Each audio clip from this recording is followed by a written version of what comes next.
Lollapalooza. Malia Obama won't be able to roll her way out of this one.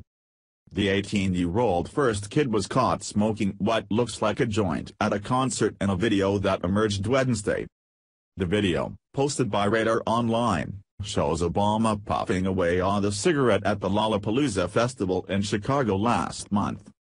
In the 9-second clip, the elder child of President Obama can be seen in the background smoking as a young girl in the foreground of the video dances and sticks her tongue out. An eyewitness claimed that Obama was smoking pot, according to the website.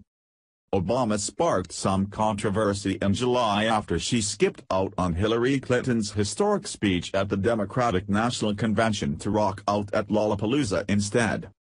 Photographs and videos of Obama also surfaced showing her busting a move at the music fest.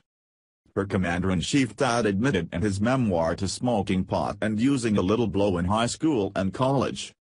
Marijuana was recently decriminalized in the state of Illinois, where Malia was allegedly caught smoking.